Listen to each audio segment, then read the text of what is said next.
বাংলাদেশের ইতিহাসে আরেকটি বড় রায়।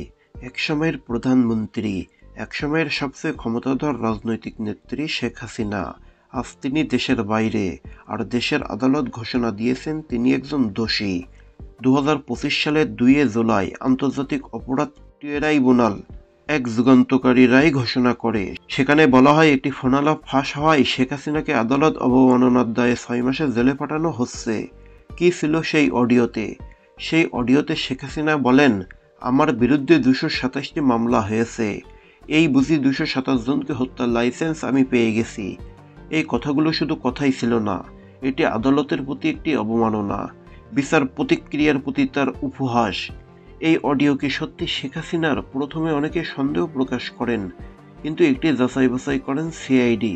এমনকি সিআইডি এটি ফরেনসিক বিশ্লেষণ করে নিশ্চিত করে বলেন, হ্যাঁ, এই কণ্ঠটি শেখ হাসিনার। এটি শুধু আদালতের জন্য নয়, বিচার ব্যবস্থার প্রতি হুমকি। একই মামলায় ছাত্রলীগ নেতা শাকিল বুলবুলও 2 মাসের সাজা পেয়েছেন, কারণ তিনিও এই অডিও ছড়াতে ভূমিকা রেখেছেন। 2024 সালের 5 আগস্ট শেখ হাসিনা সরকার ছাত্র জনতার গণঅভ্যুত্থানে পতন ঘটে।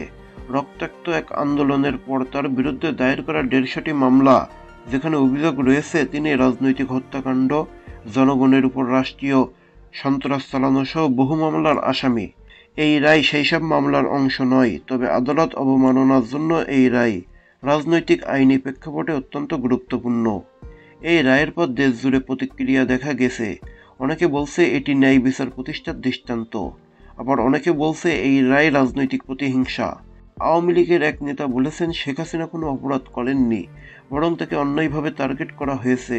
তবে আদালতের বক্তব্য স্পষ্ট, সাবেক প্রধানমন্ত্রী বলে আইনের ঊর্ধ্বে নন, আইনের চোখে সবাই সমান।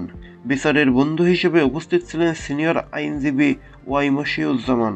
তিনি বলেন, এটি বিচার ব্যবস্থার স্বাধীনতা রক্ষায় একটি নজির।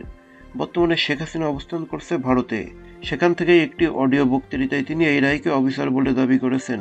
আর তবে দেশের আইনি প্রতিষ্ঠান রায় দিয়েছে, আর তার আত্মসমর্পণেই একমাত্র পথ। আর তাহলে এটা কি আইনের বিজয় নাকি রাজনীতির প্রতিশোধ? সময় দেবে উত্তর। তবে একথা নিশ্চিত, বাংলাদেশের ইতিহাসে শেখ হাসিনার এই রায় একটি ইতিহাস হয়ে থাকবে, একটি বার্তা যা কখনো ভোলার নয়। আপনি কি মনে করেন এই রায় ন্যায় বিচার নাকি অন্য কিছু? তা কমেন্টে জানাতে ভুলবেন না। দেখা হবে পরবর্তী কোনো আপডেট ভিডিওতে।